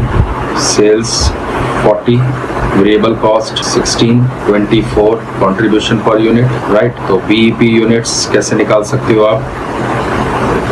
बताओ। Fix cost on contribution per unit, fix cost कितनी है? 4,80,000। 24, हाँ या ना? तो 20,000 यूनिट्स मेरे बीईपी के हो गए। ठीक है, हाँ या ना, बिल्कुल ठीक है। अब हमें क्या दिया हुआ है, तो इस तरह से आप ये बीईपी यूनिट्स निकाल सकते हो, ठीक है। और अगर रुपीस में निकालना हो तो क्या करना है, सिंपली आप लोगों को बताओ, 20,000 इंटू 40, तो बीईपी सेल वैल्यू आ जाएगी 8 लाख। ओके, अब समझने की कोशिश करो। तुम्हारे पास मार्जिन ऑफ सेफ्टी कितनी है, 60%। अच्छा, टोटल सेल किसके बराबर होती है, बताओ, टोटल सेल किसके बराबर होती है बच्चों, margin of safety sales plus BEP sales, हाँ या ना, बिल्कुल ठीक है। टोटल सेल तुम्हारे पास है नहीं, ठीक है, ये तुम्हारे पास 0.60x है, राइट, प्लस बीईपी सेल कितनी निकल के आई हमारे पास, 8 लाख, है या ना, ठीक है। अब हमारे पास x minus 0.60x is equal to 8 lakh, BEP sales जो निकल के आई हमारे पास, तो 0.40 x is equivalent to 8 lakhs, x is equivalent to 8 lakhs divided by 0.40 करके देख लो, 20 लाख। तो आपके पास टोटल सेल्स 20 लाख की निकल के आ जाए। तो एक मेथड ये भी है सॉल्व करने का, ठीक है बच्चों। चलो, मैंने दोनों तरीके समझा दिए, अब जो सहूलियत आपको लगती है उसके अकॉर्डिंगली आप ये क्वेश्चन सॉल्व कर लेना, ठीक है। चलो अब आगे बढ़ते हैं नेक्स्ट क्वेश्चन की तरफ। इस क्वेश्चन में क्या पूछ रहा है वो, a company can make any one of the 3 products X, Y or Z in a year. It can exercise its options only at the beginning of each year. Okay. Relevant information about the product for the next year is given below. इस question को पहले समझने की कोशिश करते हैं। A company can make any one of the 3 products X, Y or Z in a year. It can exercise option only at the beginning of each year. ठीक है। Relevant information about the product for the next year is given below. तो सबसे पहले हमें करना क्या है, पहले तो बच्चे इस क्वेश्चन में ये समझना है कि या तो हम डिमांड को मीट कर पाएंगे या हम प्रोडक्शन कैपेसिटी को मीट कर पाएंगे। ये भी क्वेश्चन तुम लोगों के ICAI की बुक से लिया गया है, सारे क्वेश्चन ऑलमोस्ट ICAI के बुक से ही लिए गए हैं, ठीक है। फिर बता रहा हूँ, ICAI से बढ़िया लिटरेचर आपको कोई नहीं प्रोवाइड कर सकता, इसलिए जितना हो सके वहीं से आप अपनी एक्सरसाइज जारी रखना, ठीक है। बाकी आप अलग अलग लेक्चर्स ले सकते हो टीचर्स के, प्रोफेसर्स के, ठीक है, लेकिन पढ़ने के लिए उससे बेस्ट लिटरेचर कोई नहीं दे पाए। अगर आप देखोगे यहाँ पर मार्केट डिमांड कितनी है, 3000, प्रोडक्शन कैपेसिटी कितनी है, 2000 की। जब प्रोडक्शन कैपेसिटी 2000 की है, मार्केट डिमांड 3000 की, तो मीट हो ही नहीं सकती, यानी कि इन दोनों में से जो लेस है, ठीक है, चाहे X हो चाहे Y और Z, वो ही हम मीट कर पाएंगे रिक्वायरमेंट को। तो दूसरे में अगर देखो, मार्केट डिमांड 2000 की है, प्रोडक्शन कैपेसिटी 3000 की है, तो 3000 क्यों प्रोड्यूस करूं सॉरी बच्चों, 3000 में प्रोड्यूस क्यों करूं जब डिमांड ही 2000 की है, 1000 रखूंगा कहाँ पे, और खर्चा क्यों पालूं मैं, राइट। और यहाँ पर अगर आप देखो तो 900 एंड 1000, अगर प्रोडक्शन कैपेसिटी 900 की है तो मैं 1000 कहाँ से प्रोड्यूस कर लूंगा, राइट। तो यहाँ पे मैं एक टेबल बनाऊंगा, ठीक है।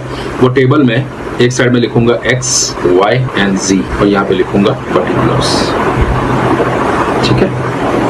तो सबसे पहले मेरा कंट्रीब्यूशन पर यूनिट कितना आ रहा है, पहले वो देखें। कंट्रीब्यूशन पर यूनिट मेरा आ रहा है, अगर मैं इसको A पकड़ूं और इसको B पकड़ूं तो A माइनस B, पहले में आ रहा है 4, ओके, दूसरे में आ रहा है 3 और इसमें आ रहा है 5, राइट।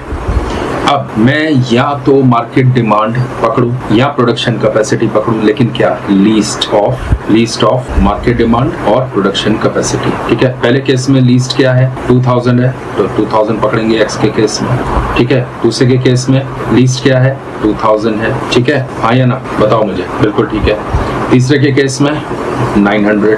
अब कंट्रीब्यूशन, ठीक है, इसको हम बोलेंगे पॉसिबल कंट्रीब्यूशन, कितना मिल सकता है, ओके, वो मिलेगा हमें 1 एंड 2 को मल्टीप्लाई करके इनटू 2, क्योंकि 2000 यूनिट अगर हम बेच रहे हो, कंट्रीब्यूशन पर यूनिट इज 4, तो मैं कितना कंट्रीब्यूशन कलेक्ट कर रहा हूँ, 8000 in case of X, Y के केस में 6000 और Z के केस में 4500, राइट। अब मुझे एक बात बताओ, इसमें से सबसे अच्छा, एक ही प्रोडक्ट हम एट ए टाइम बना सकते हैं और सबसे ज्यादा कंट्रीब्यूशन कौन दे रहा है, X, लेकिन फिर भी लॉस ही रहेगा क्योंकि फिक्स्ड कॉस्ट 30000 की है। अगर आप देखोगे तो हमें लॉस ही आने वाला है, बट स्टिल इन तीनों में से बेटर कौन है, 8000। अगर मैं X की प्रोडक्शन कंटिन्यू करता हूं तो मेरी अपॉर्चुनिटी कॉस्ट क्या होगी, और यही तो मुझे निकालनी है, अपॉर्चुनिटी कॉस्ट तो निकालनी है मुझे, right. Calculate the opportunity cost of each of the products. Opportunity cost, अगर मैं X यूनिट बनाऊं तो Y और Z में से ज्यादा कंट्रीब्यूशन कौन दे रहा है, Y, तो मतलब 6000 की अपॉर्चुनिटी कॉस्ट हो गई, because by not producing Y,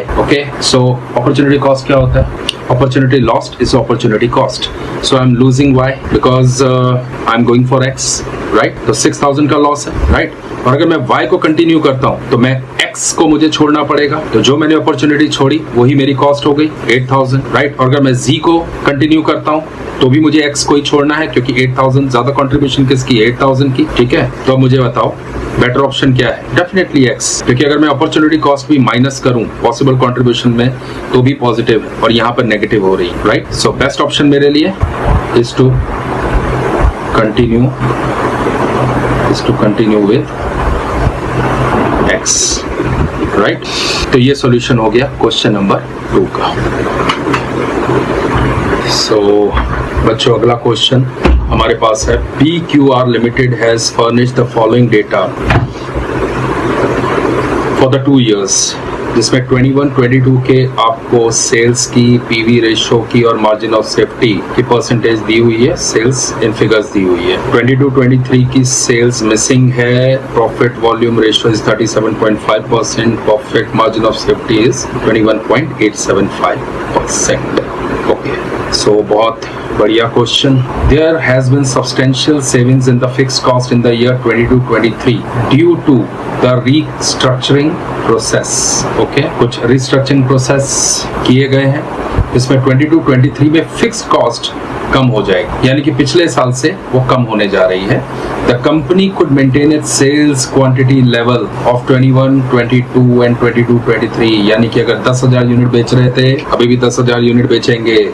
सिर्फ क्या करने जा रहे हैं, क्योंकि फिक्स कॉस्ट कम हुई है तो उसका कुछ बेनिफिट कस्टमर को दिया जाने वाला है, तो सेलिंग प्राइस को रिड्यूस करने जा रहे हैं। क्वांटिटी में कोई रिडक्शन नहीं होगी, सेल्स की क्या होगी? सिर्फ वैल्यू में, ओके, यानी कि सेलिंग प्राइस। तो अभी हमें क्या कैलकुलेट करने बोला गया है? Sales for 22-23 in value.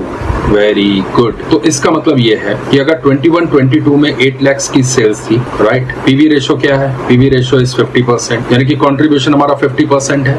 इसका मतलब हमारी वेरिएबल कॉस्ट क्या होगी? वो भी 50% होगी। हाँ या ना? बिल्कुल सही बात है, क्योंकि अगर 50% कंट्रीब्यूशन है तुम्हारा, तो इसका मतलब सेल्स तुम्हारी 8 लाख की, वेरिएबल कॉस्ट 4 लाख की, तो 4 लाख की तुम्हारी कंट्रीब्यूशन हुई, राइट? अब फिर समझो 22-23 में बच्चों वेरिएबल कॉस्ट कहीं कम नहीं होने वाली, ना तो मटेरियल हमें सस्ता मिलने वाला है, हम अपनी सेल प्राइस कम कर रहे हैं। अगेन समझा रहा हूं, हम अपनी सेल प्राइस कम कर रहे हैं। हमारा सप्लायर हमें उसका बेनिफिट क्यों देगा? बताओ कि आप भाई सेल प्राइस कम कर रहे हो, चलो ठीक है हम भी आपको माल सस्ते में देते हैं, क्यों देगा? वो नहीं देगा, राइट? दूसरा, आपके जो वर्कर्स हैं वो ये क्यों बोलेंगे कि हमें कम सैलरी या वेजेस दो? बोलेंगे क्या? नहीं बोलेंगे। तो इसका मतलब हमारी पीवी रेशो के अकॉर्डिंगली जो पिछली बार की वेरिएबल कॉस्ट थी, ठीक है, वही वेरिएबल कॉस्ट हमारी इस बार की भी रहेगी।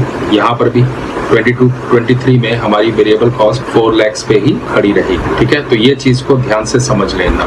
ओके, तो 4 लाख हमारी वेरिएबल कॉस्ट है, हमें निकालना क्या है? सेल्स निकालनी है। ओके, हमारी सेल्स माइनस वेरिएबल कॉस्ट मिलके क्या बनाती है? कंट्रीब्यूशन बनाती है, हाँ या ना? तो ईयर 2022-23 में समझ के देखो हमारा कंट्रीब्यूशन कितना है बेटा जी? 37.5% ऑफ एक्स या ऑफ सेल्स, चलो एक्स रहने, is equal two variable cost कितनी है? मैंने क्या बोला? वो चेंज नहीं होगी, वो हमारी वैसी ही रहेगी। और सेल्स हमारी क्या है? पता नहीं भाई साहब, जब पता नहीं तो वो क्या हो गई? एक्स हो गई, या चलो सेल्स ही रहने देते हैं, उसको कंफ्यूजन क्रिएट नहीं करते हैं, ठीक है? अब अगर हम या कर लो ढंग से कर लो, ठीक है? सेल को हम एक्स मान लेते, सेल्स को हम एक्स मान लेते हैं, मजा आता है ना? Let assume sales as x, ठीक है?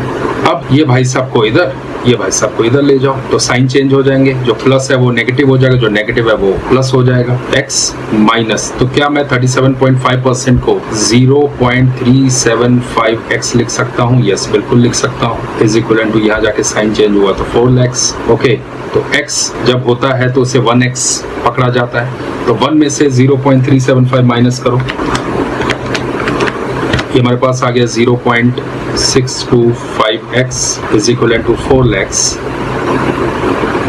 तो x हो गया 4 lakh upon 0.625, right? So 4 lakh divided by 0.625, तो 6,40,000 मेरे पास टोटल सेल्स आ गई। क्या आ गई मेरे पास? सेल की फिगर आ गई, ये हमारे पास आ गया 640,000। यहाँ तो कोई कंफ्यूजन है बच्चों? नहीं, ठीक है। अब क्वेश्चन में हमारे पास क्या दिया हुआ है? मार्जिन ऑफ सेफ्टी दी हुई है 21.75। Margin of safety percentage on sales कितना है? 21.875। तो मेरी break even percentage on sales कितनी होगी? 1 माइनस 21.875%। ओके, समझ में आया? तो कितना हो गया? 1 माइनस 21.875% करके देख लो, ये तुम्हारे पास आएगा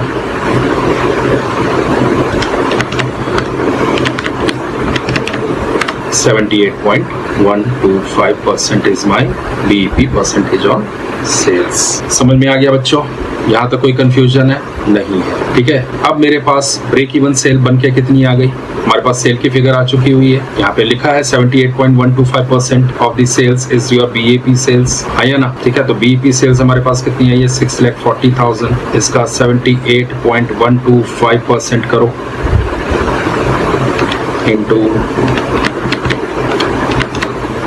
ये आपके पास आ जाएगी BEP सेल्स 5 लाख। यहाँ तो कोई कंफ्यूजन नहीं है, तो BEP सेल आ गई मेरे पास 5 लाख की, ठीक है। अब नेक्स्ट बचा है fixed cost for 22-23 in value. अब इन वैल्यू निकालना है भाई। ओके, तो BEP sales is equal to fixed cost upon क्या होता है? बोलो बोलो, वैल्यू में निकालना है तो PV रेशो, राइट? यही होता है ना। BEP सेल कितनी है? अभी हमने निकाली 5 लाख। फिक्स्ड कॉस्ट इतना है, पता ही नहीं है। PV रेशो कितनी है? दी है क्वेश्चन में, कितनी दी है? 37.5%, ठीक है। तो इसको मैं 0.375 भी लिख सकता हूँ, ठीक है। तो मैं इसको कर सकता हूँ 5 lakhs into 0.375 is equal to fix cost. तो मेरे पास फिक्स कॉस्ट आ गई 5 lakhs इंटू 0.375 कम्स टू 1,87,500। तो हमने तीनों के तीनों फिगर्स फाइंड आउट कर ली, ठीक है बच्चों। तो ये है तुम्हारा आंसर।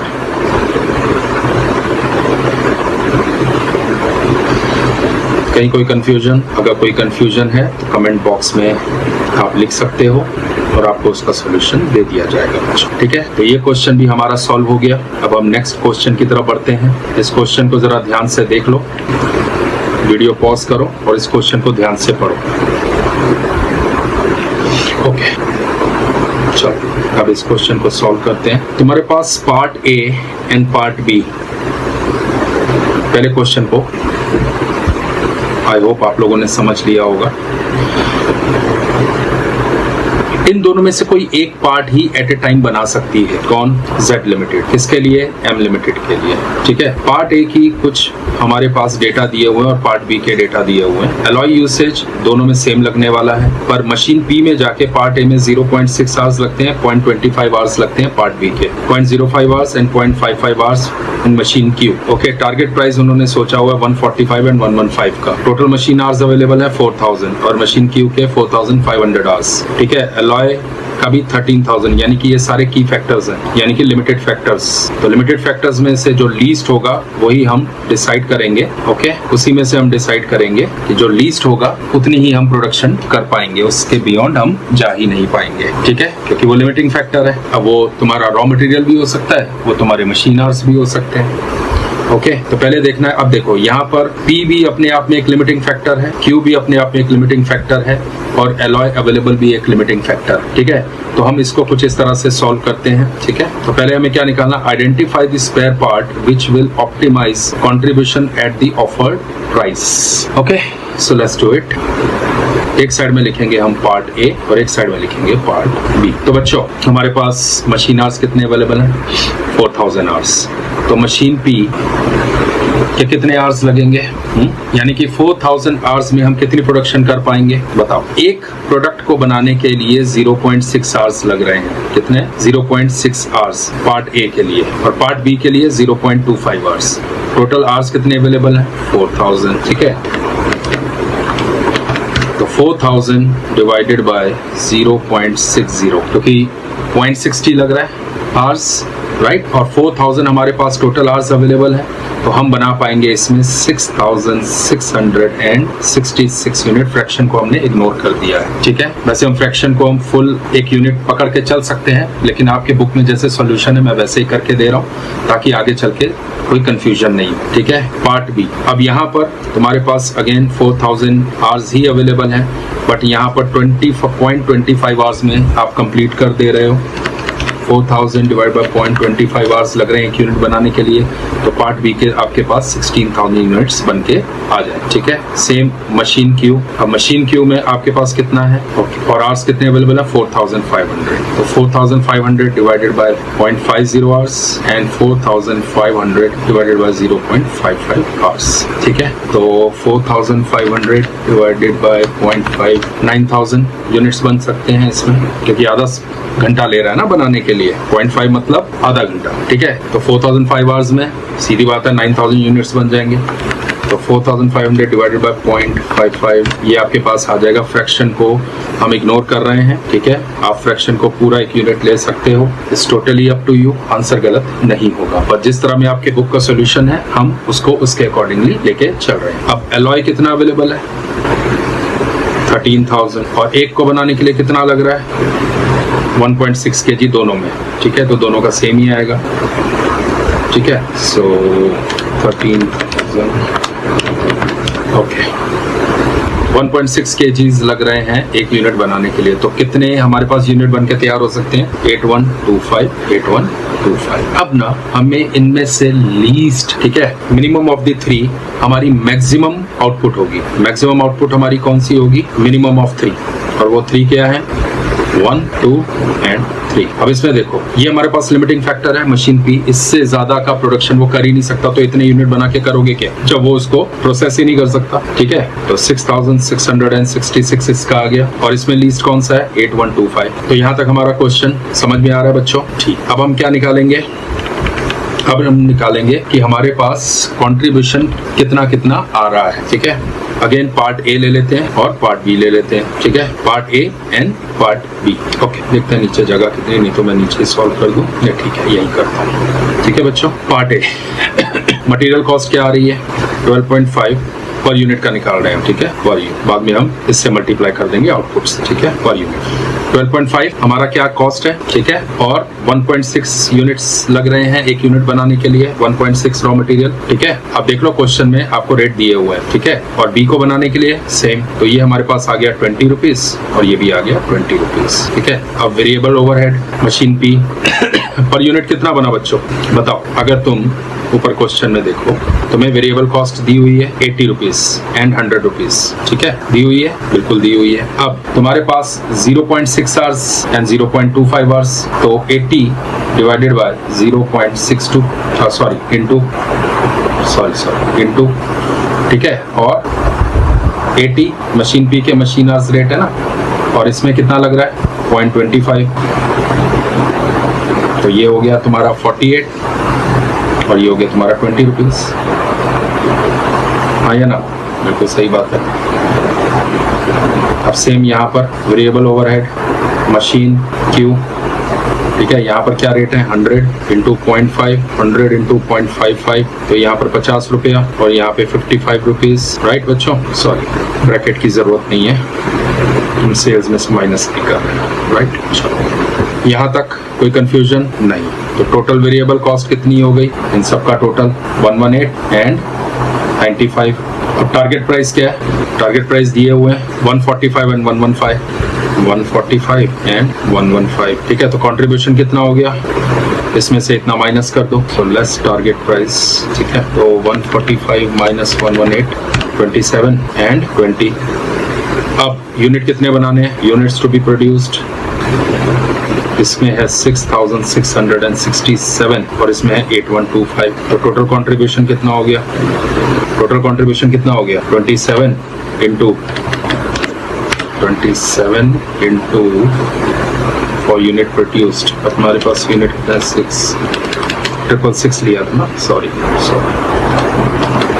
4 times 6 into 27, तो 1,79,982, राइट। और यहाँ पर 8125 इंटू 20, 162 500। तो बेसिकली हमारा फायदा पार्ट ए बेचने में ज्यादा मिलेगा क्योंकि कंट्रीब्यूशन हमारी, तो हमें सिलेक्ट क्या करना चाहिए, we should select to produce part A. ठीक है, अब आगे क्वेश्चन में क्या पूछा जा रहा है, if Y limited reduces target price by 10% and offers INR 60 per hour of unutilized machine hour, calculate the total contribution from the spare part identified above. तो हमने आइडेंटिफाई क्या किया है, पार्ट ए, मतलब हमें पार्ट ए का ही आगे की कैलकुलेशन लेके चलना पड़ेगा जहां पे हमें टारगेट प्राइस को रिड्यूस करना है 10% से। ठीक है, और 60 रुपीज हमें हमारा जो कस्टमर है पे करेगा फॉर अनयूटिलाइज्ड मशीन आवर, क्योंकि अगर एक मशीन हम यूज कर रहे हैं, जो हमने मशीन पी यूज की, उसमें हमने 4000 आवर्स हमने यूज किए, लेकिन क्यू के उतने यूज नहीं हो रहे, क्यू में 4500 आवर्स हमारे पास अवेलेबल है, हाँ या ना। ठीक है, तो जो डिफरेंस आएगा उसका हमें 60 रुपीज और कंट्रीब्यूशन में ऐड हो जाएगा, लेकिन 10% से हमारी कॉस्ट रिड्यूस होने वाली है, प्राइस रिड्यूस होने वाली है, तो उतने से हमारा कंट्रीब्यूशन लेस हो जाएगा। तो चलो इसको सॉल्व करते हैं। ओके, सो हम अपने पास यहाँ पर लेंगे सिर्फ पार्ट ए को, क्योंकि क्वेश्चन में यही पूछा गया है कि जो तुमने आइडेंटिफाई किया है फ्रॉम अबव उसका हमें टोटल कंट्रीब्यूशन अब बताओ after giving effect to these changes. Okay, so हमारे पास है पार्ट ए, है कि नहीं है, पार्ट ए है हमारे पास। ठीक है, अच्छा, अब हमारे पास कितने पार्ट प्रोड्यूस करने हैं, number of parts to be produced 6666। ठीक है, इसमें मशीन पी कितनी यूज हो रही है, मशीन पी यूज हो रही है 4000 आवर्स। मशीन क्यू कितनी यूज हो रही है बच्चों, 3333 आवर्स। अब बताओ कैसे, देख लो, 0.50 आवर्स लग रहे हैं ना, और नंबर ऑफ यूनिट कितने हैं, 6666, 6666। तो क्या करना है, 6666 इनटू, ठीक है, तो 3333। ठीक है, इतने आवर्स लग रहे हैं। तो स्पेयर आवर्स कितने हैं क्यू के, ऑफ मशीन क्यू कितना है, sorry for the hand writing बच्चों, एवरी टाइम सेम एक्सक्यूज।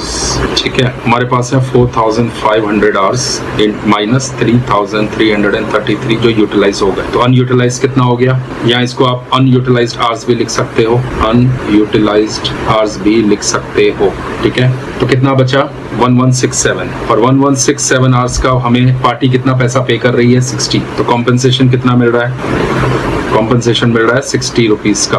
ठीक है, तो 60 इंटू 1167, तो ये हमें कितना मिल रहा है, 70,020। इसको बी डिनोट कर लो। ठीक है, बी डिनोट कर लो। अब रिडक्शन ऑफ 10%, ठीक है, इन सेलिंग प्राइस, तो 145 इंटू 10% यानी कि 14.5, यही हुआ। ठीक है, अब तुम्हारे पास नंबर ऑफ यूनिट कितने हैं, नंबर ऑफ यूनिट्स, तो टोटल सेलिंग प्राइस कितनी हो गई, टोटल सेलिंग प्राइस में हमारी कितनी रिडक्शन हो गई, कंट्रीब्यूशन। तो ऐसे लिखो, रिडक्शन ऑफ कंट्रीब्यूशन 6666 इंटू 14.5, 96,657। ठीक है, ये आपका ए था, ये आपका बी हो गया, और ये आपका सी हो गया।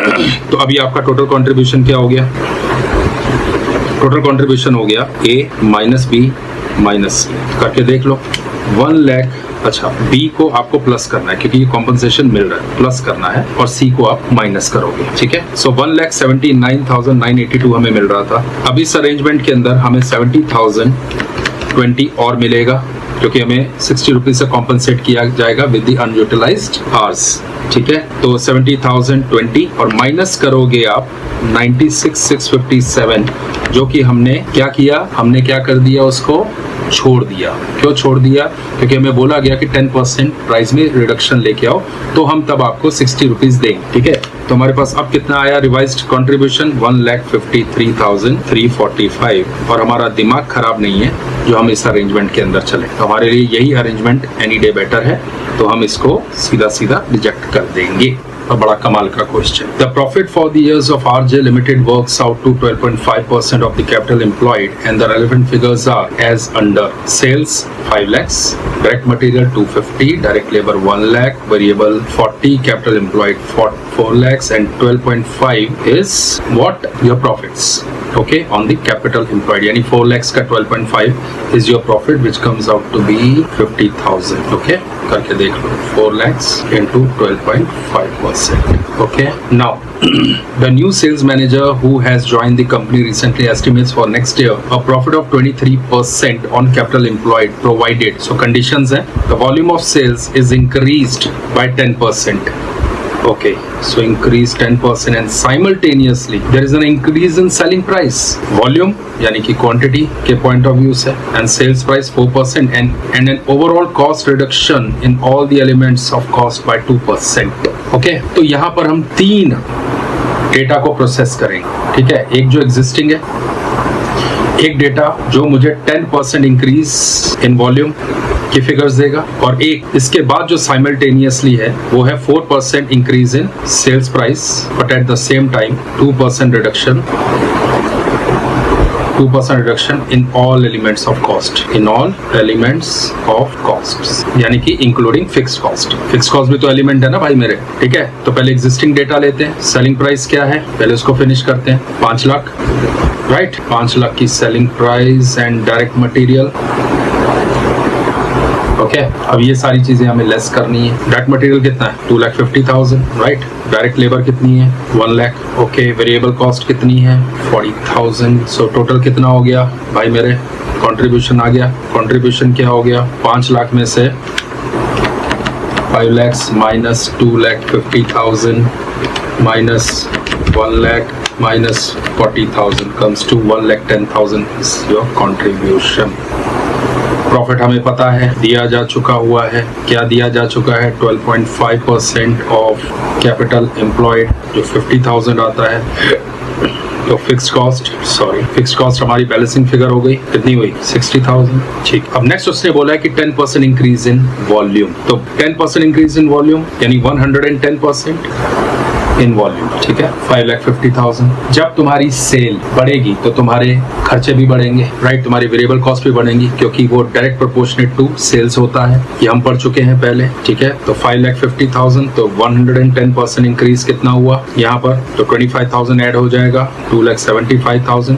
तो इस फिगर पे अगर आप सीधा 110% लगाओगे तो बच्चों तुम्हारे पास वो फिगर सीधा सीधा आ जाएगी, वरना पहले 10% निकालोगे फिर चेंज करोगे तो गड़बड़ है, बहुत टाइम चला जाएगा। तो बेटर है सीधा 110%। अभी हम सीए कर रहे हैं यार, थोड़ा मैथमेटिक्स में एकदम रॉक सॉलिड होना मांगता है, बराबर ना। ये 44,000 हो गया 110%, ठीक है। अब तुम्हारे पास कॉन्ट्रीब्यूशन निकल के आएगा 5,50,000 माइनस 2,75,000 माइनस 110,000 इज 40,000, सो 1,21,000 कंट्रीब्यूशन आ रहा है। अच्छा, फिक्स कॉस्ट, तो फिक्स कॉस्ट ही है, वो थोड़ी ना चेंज हो जाएगी, यहाँ चेंज नहीं होगी बच्चों, ठीक है, क्योंकि उसका वॉल्यूम से कोई लेना देना नहीं होता है फिक्स कॉस्ट का, याद रखना, ठीक है। अनलेस क्वेश्चन में दिया गया हो कि वॉल्यूम की वजह से फिक्स कॉस्ट में किसी तरह की कोई तुम्हें सेविंग हुई, ओके। तो 60,000 यहाँ पर भी दोनों से जगह 60,000 होगा।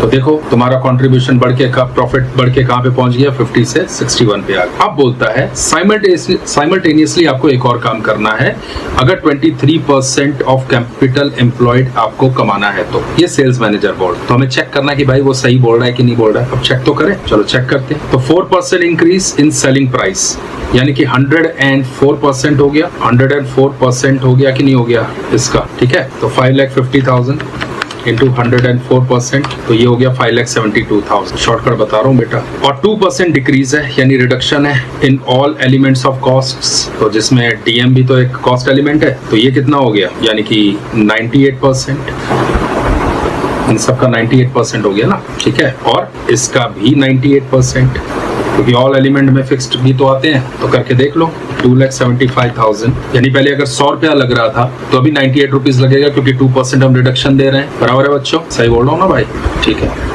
समझ लो भाई। तो 2,75,000 का 98%, 2,69,500, 1,10,000 का 98%, 1,07,800, और 44,000 का 98% 43,120 43,120।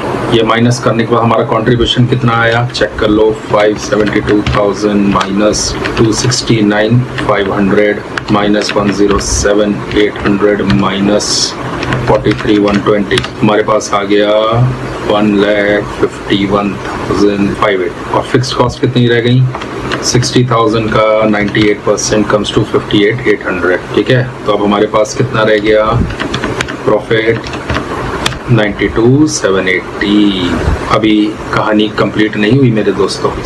ये सारे के सारे इफेक्ट देने के बाद हमारे पास प्रॉफिट क्या आया, न्यू प्रॉफिट इफेक्ट देने के बाद आया हमारे पास 92,780, राइट। अच्छा, कैपिटल एम्प्लॉयड कितनी है 4 लाख लगा के इतना प्रॉफिट हुआ है ना, राइट। तो रिटर्न कितना हुआ, return on capital employed 92,780 upon 4 lakhs into 100, 4 lakhs into 23.195, जो कि ऑफ कोर्स 23% से ऊपर है। तो यस, हमें ये इम्प्लीमेंट कर देना चाहिए। क्या कर देना चाहिए, ये हमें पॉलिसी इम्प्लीमेंट कर देनी चाहिए। Implement the sales managers recommendation. ये भी आपका क्वेश्चन फिनिश हुआ। हमने इजी क्वेश्चंस भी अप्रोच किए, हमने टफ क्वेश्चंस भी अप्रोच किए, ठीक है। और इसी के साथ हमारा मार्जिनल कॉस्टिंग कंप्लीट हुआ, जिसमें हमने सिर्फ ग्राफिकल रिप्रेजेंटेशंस और थियोरी जो और डिटेल में की जा सकती है वो छोड़ी है, ठीक है। लेकिन अगर आप कमेंट में लिख के भेजते हो कि वो भी कवर करना है तो मैं वो भी कवर करवा दूंगा, ठीक है बच्चों। तो यहाँ से हमारी मार्जिनल कॉस्टिंग की जर्नी खत्म होती है, ठीक है। और अब हम नए लेक्चर के साथ एक नई वीडियो में वापस आपके सामने आएंगे।